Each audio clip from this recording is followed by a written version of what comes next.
welcome to the Fancy Commie YouTube. Today I have the distinct honor of being joined by Adriana Bankston, one of my personal heroes in the science policy world. For close to a decade, Adriana Bankston has worked to nurture U.S. competitiveness in science and technology through a number of roles with universities, nonprofits, and scientific societies. Adriana was selected as the inaugural AAAS/ASGCT Congressional Policy Fellow starting in fall 2024, where she will provide science-based, independent guidance to federal policymakers on Capitol Hill. Previously, Adriana was a Principal Legislative Analyst with University of California Federal Government Relations, where she advocated for the university's research priorities with Congress, the administration, and federal agencies. Adriana received the inaugural ARIS Emerging Broader Impacts Leader Award and the Top 20 in 2022 Award for Excellence in Advocacy from the Advocacy Association, among other honors. Adriana earned her Ph.D. in Biochemistry, Cell and Developmental Biology from Emory University. So welcome, Adriana. I'm so excited to chat with you about your science career, science policy work. As I mentioned, you're going to be on Capitol Hill starting this fall, doing cool stuff. So tell us a bit about your transition to the policy world from science and what the differences are that you see between policy, especially in the legislative branch, and science. Well, thanks for having me here. Excited to chat with you. Most of my policy work has been related to academic research and trying to support, the future STEM pipeline from the institution that I worked for nonprofits, sort of from the outside, and trying to think about how we improve the research ecosystem and support the future of science from the outside. And then, I've had a number of roles along the way that were sort of both in science and policy and kind of straddling that, those two worlds, and ended up working, as you mentioned, with the UC system, where I was sort of in the middle, right, of trying to showcase the value of research and for policymakers, and then also try to train scientists about how to talk to legislators, and have myself worked in advocacy for science funding and supporting the STEM workforce and so on. So I've had a number of roles, I think, along the way in different sectors in policy at this intersection of research and policy. I think, and a lot of them have been related to the legislative branch when it comes to actually advocating for research funding and training on the Hill for the past 5 years or so. And then I think, so the differences, I would say, and this is the reason that I got into policy, to think more about broader impacts, right? So on the one way, I think that when you're doing research, you're sort of focused on your area, right? And so you're, an expert in that. You don't always think about societal impacts of the work. And so that's part of what I've been trying to do all these years, is try to get scientists to think more about broader impacts of their work. The other side is, I think there's different types of impacts that when you're publishing papers and generating that knowledge, that's one way of thinking through, okay, what is your role in the world, and providing that background for people who are interested in science, and that's good content. And then I think policy, and this is still a question that people have. I think, what does it really mean to have an impact in policy? It can mean a number of things, but for me, it's really, how do we use science in policymaking? How do we get scientists involved? And the impact that you can make is, in my case, has been legislative, working on bills, and advocacy. That is another type of impact that you can sort of leverage your science and your scientific training for that. That's really cool that you've been working in the legislative branch for so long. The legislative branch is my personal favorite branch of government, just because I've also worked there. And I was telling you before we were recording, I worked in the House, and it's every moment feels like absolute chaos there. It felt like absolute chaos to me. I would love to go back and work there, though, especially now that I've been there for a couple months. But I noticed that the culture of Congress is so much more different than the culture of science. I mean, for top scientists, maybe there's not a huge difference, but I feel like the communication styles are different. The priorities are quite different, and the level of professionalism. I don't know. How do you feel about when I went to work to Congress? I was so shocked because there were very few scientists there, and And there are very few scientists there. There's some scientists, like yesterday I was watching a YouTube video of Thomas Massey, who's a representative from Kentucky and an MIT graduate like me, and he built his whole house off the grid. And so, um, but like there, and he has all these ideas about clean energy that I find really unique because very few people have his background. But for the most part, it was so much more about communicating with people and presenting yourself really professionally in a way that science wasn't. And also, it was so loud, I could never think there because everyone was in the office. I was constantly, it was so, it was quite the experience. So, um, what was your transition like? What differences do you see having worked in advocacy with legislative? Like, I assume you've talked to members of Congress.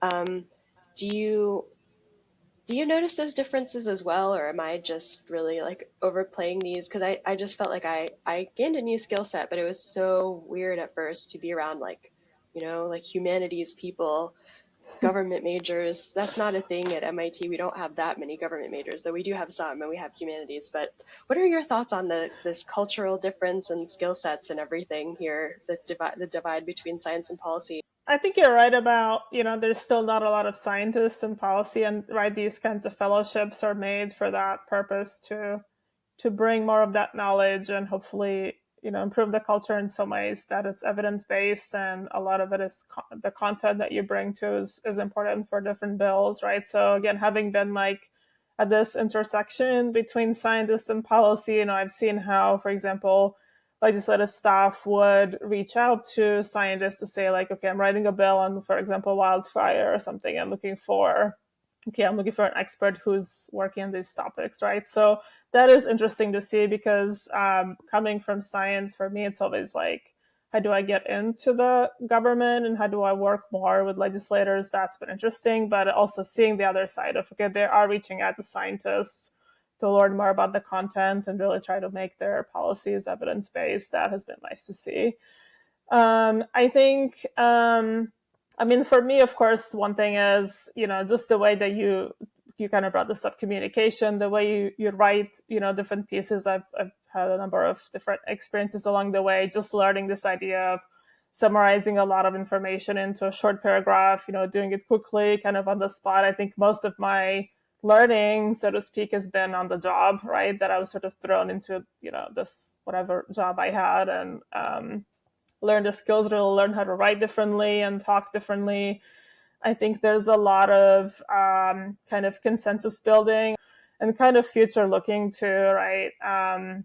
What do we think the hot topics are going to be in the next 5 years that Congress might be looking at? And those are things that I sort of understand, but that's part of why I wanted to go into Congress, to really see how things work there, because you only understand so much about it when you're out and trying to advocate for science, and that's really important. But really didn't know a whole lot about the insides of Congress. When you start out in policy, you're just trying to learn how things work and kind of, okay, day by day, go by that on your, entry level. You kind of in a infrastructure that allows certain things, but you may not have a lot of freedom to explore ideas or, learning the system, right? But I think that, especially having been in DC now for about 5 years, learning more about kind of what is currently happening, keeping on top of that, and kind of being in the weeds of things, right, is something you learn as you gain more experience, I guess. I honestly believe that if you want to know how Congress works, the best way to do that is to just actually go and work there. And it works a lot different than I thought it did, honestly. In some ways, I was actually really surprised because they rely on expertise so much. You mentioned they contact scientists. I didn't know they actually do that. I've heard that they do reach out to scientists, but they have the Congressional Research Service that writes reports and everything. But it's a whole different world. And um, one thing that I found really weird about working in Congress was the level of formality. Like as an intern, it was really hard to, and I wonder if it's hard for fellows. It's probably different because I got my master's in neuroscience and then I started on my internship, and my job was basically answer the phone, sort the newspapers so they looked good on the table, make coffee for people. But then also my job was also because I was a scientist, I would summarize something about like rare diseases for the staffers because there were no other scientists. So I actually got to do all this cool stuff. And I was a writer by then too, so that was really helpful because I just went to briefing. But it was a culture shock, and it was also so different because in science we're valued for for having that pedigree and everything, but in Congress you start from the bottom. But fellows, I Yeah. think, start from a slightly higher level than intern. I hope you won't be forced to arrange the news. I doubt you'll be forced to arrange the newspapers because you'll probably have interns to do that. But Mm-hmm. um, it was something. It was. But now that I've been in that world, I feel like I understand both Congress and the world so much better because the Congress is a place of power, and when you and I don't think scientists realize how much power they have and how important it is to engage with our policymakers. And I was shocked to learn that policymakers actually listen to you and they actually like care about your phone calls and everything. So that kind of restored my faith in Congress a little. Congress has had a really low approval rating since probably around 9/11, when that was the highest it's been in recent history, and it's been quite low since then. Um, and that's like a whole other issue of like who's getting elected and why are those people getting elected, and a separate issue. But I like to be optimistic that Congress actually does work to serve the people, and I think it's forced to in a way because if they don't, especially in the House, I mean, you get voted out. So, but anyway, so what skills are relevant for scientists getting into Congress from the policy I world? think I kind of alluded to this, and it's interesting that you're saying, thinking through this lens of how the culture is different, because I think, I mean, through my own transition, I think when you're in academia, you're very focused on your work, right? You have to fund your lab and all of this, right, as you move forward. Like, it's a very individualistic culture in some ways, where I think a lot of policy work is not that way, or sort of like, okay, if you work for specific organization, you're serving that organization, right? And it's like not so much about you. That is an adjustment to say like, okay, I'm part of this team, and right, a lot of things you do, your name isn't on there necessarily, but you contributed to something. And I think that's sort of how I look at being in Congress too, in public service, that you're really, as you said, you're serving the people. There's a greater cause to this, and not just you and your research project, right? Which I think is a great thing to learn for anyone, even scientists who are doing this work, and they want to continue just getting that perspective. I think, again, for me, as I said, writing was really a big piece of, learning how to summarize something quickly for a member of Congress. Again, from the outside. But I think in some ways the roles that I've had mirror what I'm about to do in some ways in the fall, in terms of, we wrote legislative language, responded to requests on different issues, worked in teams to advance priorities on different areas and so on. And I think that's really the thing that stood out to me, is really how quickly things happen, and you have to be able to write something quickly, summarize a lot of information into 200 words, 24 hours and all that sort of stuff. So that is an adjustment, and just getting people to agree on something that you're pushing forward. And I think Congress is, thinking through like moving to the other side of, because I've always been in advocacy and trying to push a certain agenda, right? But I think the way I imagine it'll be is that, as you said, you're serving a number of different communities, right? If you work for a member in their district, or assuming it's in the House, and then how your experience reflects kind of, again, where you are and what environment you're in and who you work for, all of those things. So those aren't necessarily things that you learn in science, I think. Well, in some ways you do, because you have a mentor and you have a department chair and so on. You are in an infrastructure, but I think in this way, it's you have even less control maybe over what you're doing, because you're in that sort of infrastructure, right, and learning that. But I think that's interesting about just seeing how the process works. Like, to your point of, you have to be there to see how it is, and it's not something you can learn outside. It really isn't. I mean, like, but it's also like I was shocked by, I mean, a lot of the stuff it was quite a, for me, it was really weird transition, but it had also been, I had wanted to work in Congress since I was a kid. Yeah. Because I used to grow up watching C-SPAN. Did you grow up watching C-SPAN? I mean, to an extent, yeah. I think it's been definitely just being in DC and you kind of get that, pick up some of that interest. I went to Georgetown because I wanted to do science policy, and I was so excited that I actually did get to do science policy. And then I realized later, like, not everyone has the opportunity to live in Washington, D.C. But if you're in Washington, D.C., it's so easy to just get on back then it was like the circulator, or not the circuit, it was like there's like a bus that will take you directly from Georgetown to basically to Washington, D.C., or drop you off at, it's not hard to get there, is what I'm saying. But Yeah. when I lived in Oklahoma, I live in Oklahoma right now. It's quite a drive. It's like a 20-hour drive, and I've done it twice to work my first internship and then my second internship, which was just too expensive. But now I feel like my goal after having worked in Congress, because you learn things that other people just don't know and they don't think about. Um, but the hardest part for me when I was working in Congress was the president had just changed. I arrived there, I had just been there a couple years back, but then I came and then the president changed, then everyone was complaining about politics every day on like Facebook.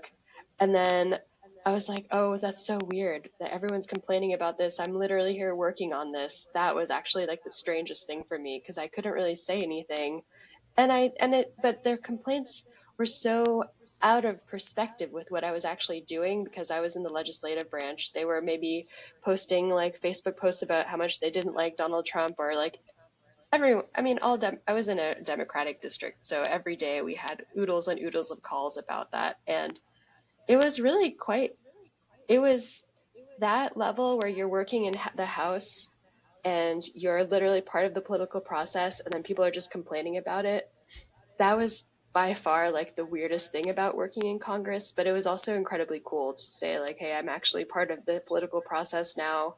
It was like a dream fulfilled for me, but I hope that that doesn't happen to you because I found that really hard, honestly. And but yeah, so now I was trying to say, now my goal is to get students interested in science policy, and I've been teaching a science communications course, and it's like a free course, and I did do one science policy lecture about science communication in policy, but you've actually taught an actual science policy course, and I'd love to hear more about that. Like, what um, what all did you teach? And I mean, there's a video. I'll try to find that video that you have with the student on Civic Science TV, Civic Sci TV, where you talk about the course. But can you give us like a brief explainer of like what that course was about and what all you taught? I've done a number of trainings over the years. I seem to be pulled into this quite a bit, and I guess again, kind of being at this middle point of between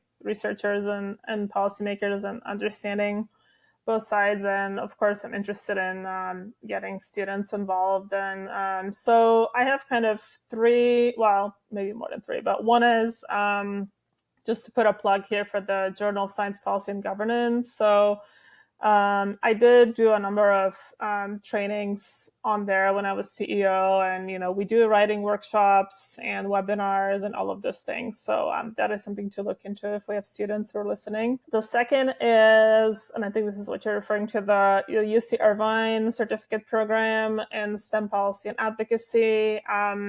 So it's actually been going on since 2020. It's a virtual free program. We have 10 modules kind of focusing on, I would say, topical discussions on research and education. We have skill building sessions on writing and pitching, elevator pitch, one pager, developing deliverables. And so they have to do a number of different things to get the certificate, which includes writing and pitching at the minimum and other things. We have career panels with fellows, AAAS, and also state level other federal fellowships that exist to give them a broad overview of how they can engage, what kind of fellowships are out there. which one's a federal and state and all of that. So there's a section of fellowships. And then the last one is a pitch competition, which is once they sort of go through the process and learning how to think through their pitch and practice, and then they do an actual competition for the judges, I guess, have varied over the years, but people who have actually worked in policy. We had one person who ran for local office, and different kinds of people who have had different experiences to judge, and then they get cash prizes at the end. And it's a really nice combination of all the different weeks we've been doing this to finish with that, and everyone is excited, and that's a good model. So we published a paper on this to show some of the impacts, which include people that went into fellowships, published policy papers, had different policy experiences following this, and there are of course at different levels when they came in, and it's helped their advancement. This year, I was involved with a sort of a mini version of this with the university's research association for a couple of months or so. Again, we did a bit of like pitching and writing for this organization. And we had 4 students come to DC actually just last week, went to the Hill and did some other policy things in DC. But this was really interesting too, because it was virtual until the last leg of it in June. And first time we've done it. And, of course, they enjoyed the in-person meetings and everything too. So we try to give them some real-world experiences as well. There's a lot of interest in this training, and it'll likely continue. So keep an eye out for next year.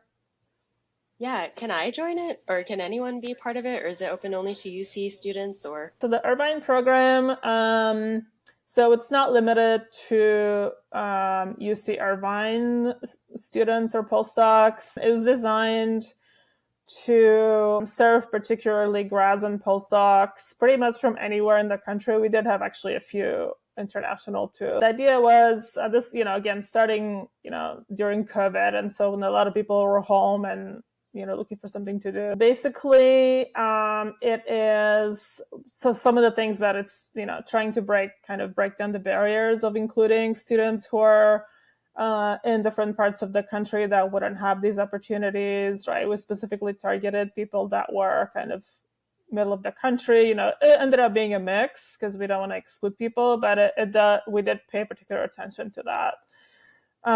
Students who are underrepresented, we didn't charge anything. With the international, it's kind of eliminating the problem of not being a citizen. You can't apply to this. And actually, the first year we didn't have an application. After that, we had to do it because we had too many people join, and we had to limit. That's sort of the idea. It's like grad students and postdocs from anywhere in the country, they can join and not have to pay. And, we have really good speakers, and everyone's volunteering to do this. And it's been very successful so far. So we might consider inviting you as a speaker or reviewer. We have a lot of, as we have so much homework. I would love to review. help So you we all with need this people to course. help review things. So, we're about almost halfway through this year, but it's likely to continue in the future because it's gone well so far. So yeah, we'll keep you posted. Yeah, that sounds awesome. I just feel like, I don't know if you feel like this, but for science policy in the science policy world, it's so hard to like find opportunities. Like there's one thing you can follow the policy world, but then I feel like there's a lack of scientists. But then the science policy world is so small. I guess like for me, I read issues in science and technology, and I follow a number of science congressmen and members of the Congress that I know are scientists and engineers on both sides of the aisle. And then I follow a bunch of people that already work in Congress. Very few of them are scientists, but it's like, it's such a small area. And I just wish, and the other part to that is scientists complain so much. Like the Brain Initiative got cut 40%. NASA, I saw, had a budget cut. And the art director for NASA TV got laid off. And I was so bummed because I saw this on LinkedIn. I was like, that's such a bummer because we're in we're so kind of in a tightening of economic tightening time, I guess. But it's so sad for scientists to see that because um, that happens a lot in science. I see that the science gets cut, like 40% is kind of a huge cut for Brain Initiative. And I actually did write both the Senate and the House Appropriations Committee. My member of Congress actually is the head of the Appropriations Committee, Tom Cole. So, but that's why I feel like we need more scientists involved. And I think scientists complain about stuff like this and they don't realize they can actually play a role in it, or maybe they do participate, but not enough scientists participate in the system. And I think a lot of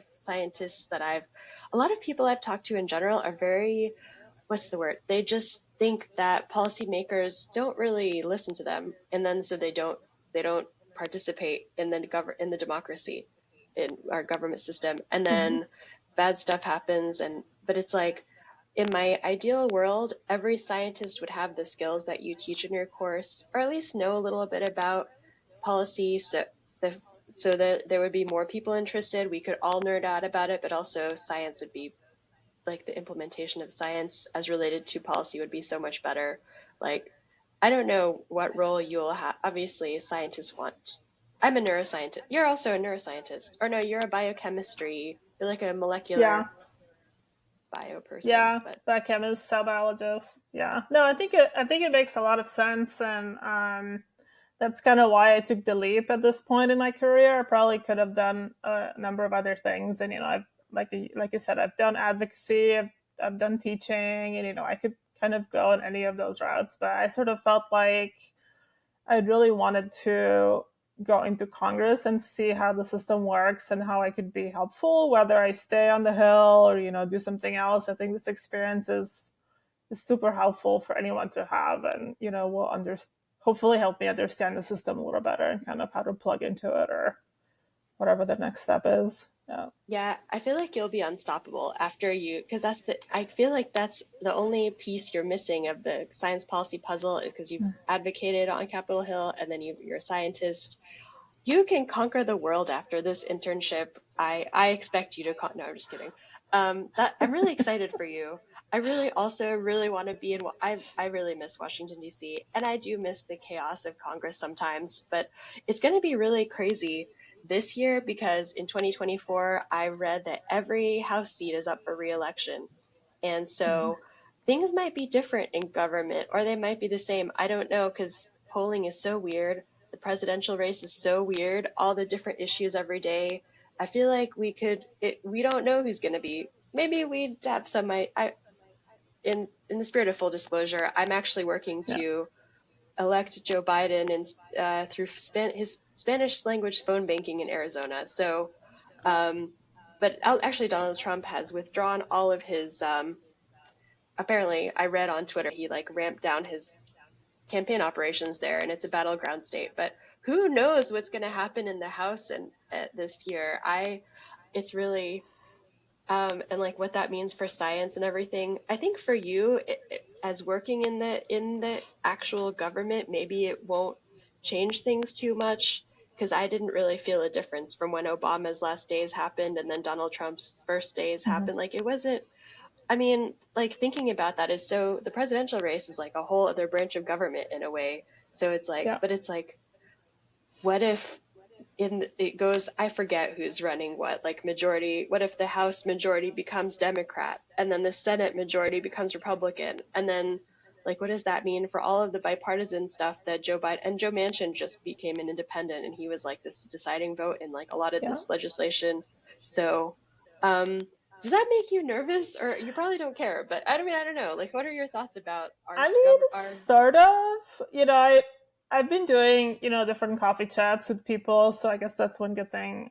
We're no longer in the pandemic. I can do some in person meetings, but I've been trying to learn from people who have been on the Hill for a long time and or have been fellows in an election year, right? And hear what their experience was like, and what to expect. And it seems like no one knows really what's going to be, but at the end of the day, you kind of have to take what it is. And I think that's the exciting thing, that you're in the middle of whatever's happening, you're there, And that's kind of what I was looking for. But at the same time, I think, some people have said, this is why it's even more important that we get involved in democracy now, because it somewhat doesn't matter what's happening. You still have to contribute, right? So if it's a good year or a bad year, your contribution matters and scientists should get involved. So I'm going in with that mindset that I need to be there, maybe more than ever now,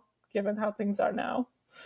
Yeah. I think that's so true that it's whenever things get a little bit chaotic, your brains aren't used to thinking about detailed nuances, as science often has many nuances. Scientists can understand science in any time, but I feel like when things are crazy, the first thing that kind of goes out the window is our ability to think rationally. And I think that's pretty bad for science. I don't know how, I mean, there's other issues. I can't think of something that is analogous to science in that way, but um, it's important to always be engaged in the political process as scientists, regardless of who's in power, because the science is always, it's not Republican science and it's not Democrat science. I think Marco Rubio said that, and I saw him say that on CNN or some C-SPAN, and I tried to find his quote, and I can't find it. But in my mind, Marco Rubio said that. And Marco Rubio is obviously like a Tea Party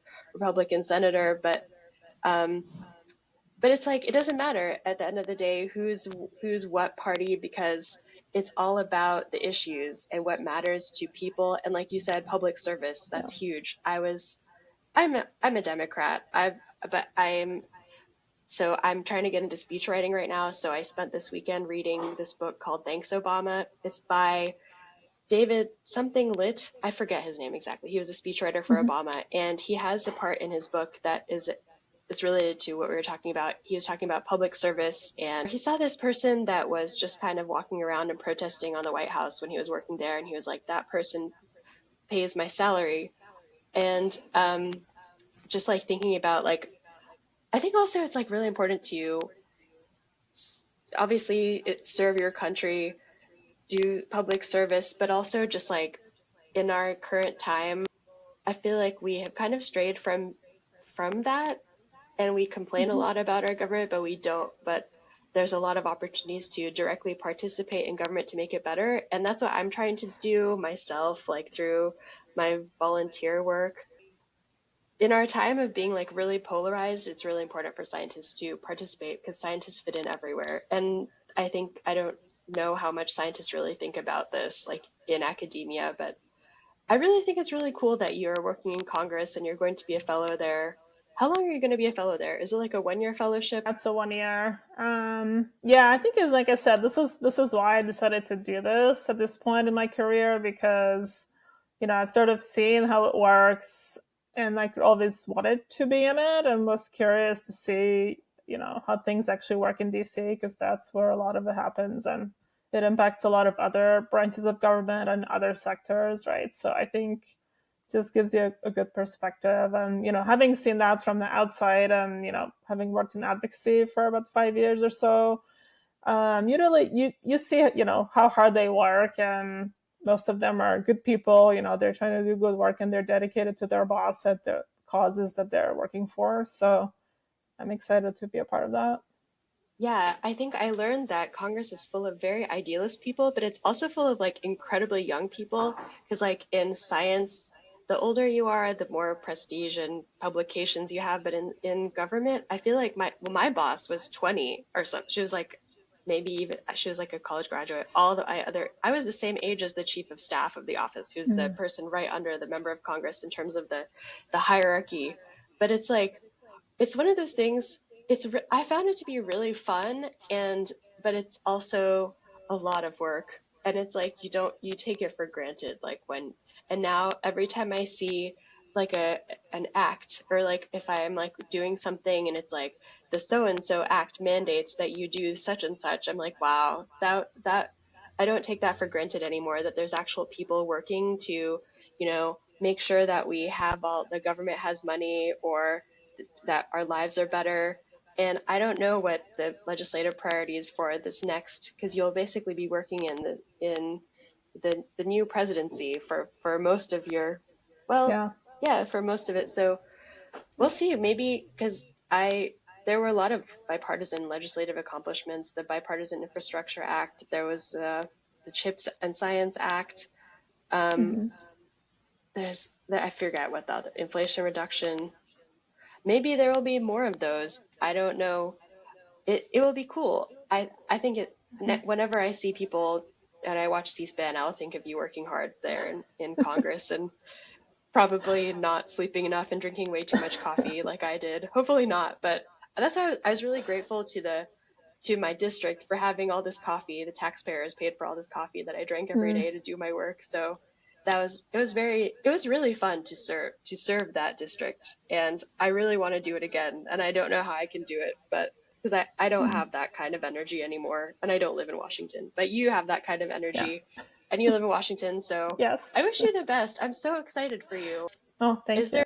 Is there anything else you wanted to add? My whole career really has been driven by this idea of supporting federally funded research in universities and where trainees are doing this and PIs are doing the work, right? And so I think, I guess my introduction that, I'm really interested in making sure that research continues, that we're able to do really the best research that we can, and it continues to be funded, but also supporting the people who are doing this. And, I've done a lot of, advocacy and writing on these things about how do we support the workforce, including students who are coming into the field that they want to stay in research. And a lot of people aren't. And, people like me who want to go into policy, I think that is very powerful, but also making sure that we aren't losing talent from science, right? And so that is really includes a lot of things, not just funding, but also training and mentoring. The research environment itself, there's been a lot of talk about mental health and, better pay and all of these things, right? So this is really what my passion and career has revolved around. And taking this into policy, when I started, it was really kind of bottom up, from the ground as a postdoc, trying to make change with little power. I think I've said this in other podcasts too, but then I worked for a nonprofit that was, doing research, surveying students where they could talk about their interests and ideas around mentoring. How do we improve this, and what do they want to see in sort of an aggregated way, right? We published that work and tried to push for change. We worked on postdoc salaries for a few years, which is a big topic and still is again, because if we don't pay people well, they'll leave science, and that is still a fundamental problem. A lot of the work specifically has been around postdoc issues and postdoc pay and all of that. A couple of years ago, when I was with the University of California, so we're actually able to include postdocs into the CHIPS Act through a conversation. Well, it's a long process, right? But basically, we had a conversation with House Science Committee. They were looking for input from universities, which is another, interesting way to think about this. Like, which side of the spectrum are you on in policy, and how do these players work together? Having an academic background and understanding that postdocs are a big part of the field, and, essentially pitching that we need to include them into the bill. If you're going to have a bill that's focused on competitiveness and science and technology and the workforce, that's a piece that's missing. That's really important. And it's a big part of the workforce, right? So essentially pitching this to saying, wherever they talked about grad students, include the postdocs. And then we had one section about supporting funding for a professional development program for postdocs, which is really interesting too, because I think a lot of the work comes down to research dollars and how much can we invest in the agencies and all of that for the scientists to have and to work with. But at the same time, I think I've seen more bills that focus on training and career development and all of this, and CHIPS is one of those. And so that's something I'm hoping to see more of, maybe be a bill work on something like that, where we are supporting science, not just the money that they need to have, but also these other things that they need to thrive in science when they're at the bench, right? So I guess we'll see what this all looks like in the future. But that's kind of been my driving force for a lot of things I've done in science and policy. I didn't realize how science and technology-oriented CHIPS and Science Act was. That was a huge legislative accomplishment. And I think that part of it is that the president, who I guess I have a conflict of interest since I'm campaigning for him, though I could go either way. In a way, I don't really care, but someone reached out, the person that I was working with to elect Senator Kelly, who's an astronaut. He also was really, I think he introduced the CHIPS Act, but Arizona's Democratic Party is like very active right now. So but I thought maybe it's because of Joe Biden's Cancer Moonshot initiative when he was the vice president. He's like, in my mind, he's like a science president kind of, because he supports science but you could say the same about Donald Trump and Operation Warp Speed in a way. I don't know how closely you're following the current. It's kind of like for lack of a better word, I feel that science and politics on some level are kind of in a sort of maybe conflict the House select. I wonder what you think about this. Anthony Fauci and a number of other high profile people that are at the NIH, which was obviously important in the pandemic and also funds science. They're getting grilled by the House Oversight Committee's subcommittee on COVID, and so I think it's like a really.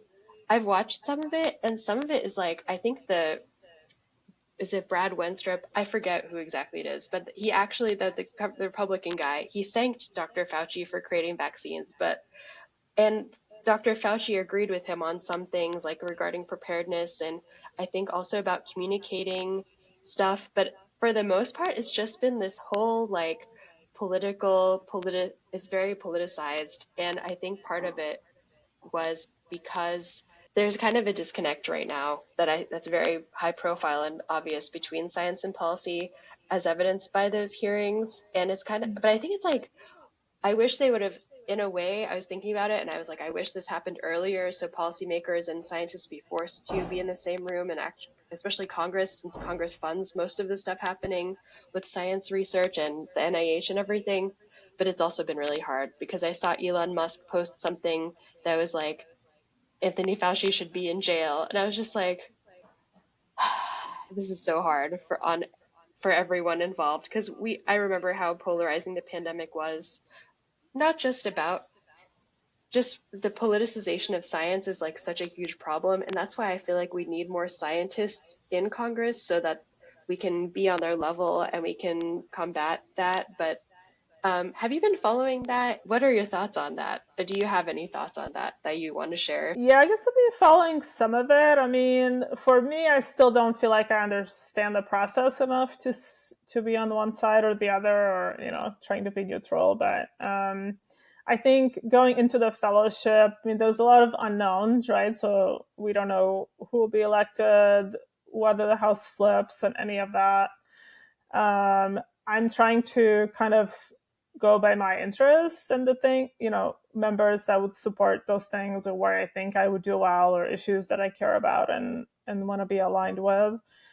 But I mean, from what I've heard from a lot of fellows, that you really have to keep an open mind because things can change quickly. And, I think the fellowship itself also, they have members that didn't take fellows in the past. A lot of people reached out and said, I want to interview here, and they took a fellow. So, I mean, there's a lot of movement, I think, and not being kind of pigeonholed to what you're given and saying, I'm interested in this, can I interview here and explore that a little bit. I have some thoughts about where I'd want to be, but not enough to say yet.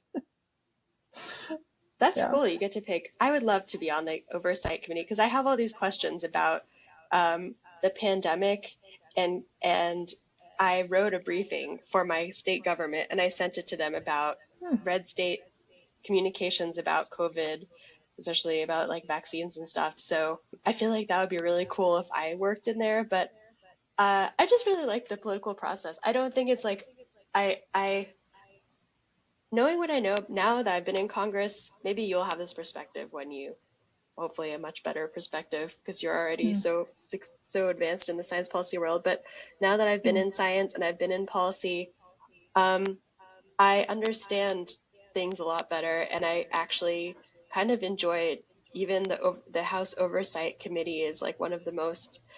I feel like it has a reputation for just like investigating things like too much, but I really actually enjoyed like I just appreciate that that's happening. Like I personally feel like that's not a waste of my tax dollars. Well, Mm. That's a huge issue in Congress. Like I feel like everyone trying to save money. There's so many priorities. It's just I I'm sure you'll have like a lot of I hope you'll have a lot of fun working on these issues. Like fun, like the kind like like not like fun, but like rewarding public service kind of fun. Yeah. Yeah, I think that's Like one of the things too, like understanding the priorities, as you're saying, like how do they make decisions? What are they going to do this week, and why are they doing that? And all of those things you just don't know until you're in it. yeah, because you never know. It might be like us, and every day when we're in Congress, there would be a new executive order. And so, of course, everyone would call our office saying, Mm. we don't want any of these. And I actually have written a book about my experiences, but it's been great chatting with you. Um, I really, I look forward to, now that I finally met you, I look forward to following what's going on, and hopefully you'll get to write like a really cool piece of legislation or something and advance science policy in some way, and I can say I talked to you. So thanks for your time Yeah, I today. hope I really had a so. lot of fun chatting with I you. enjoyed it. Thanks for inviting me.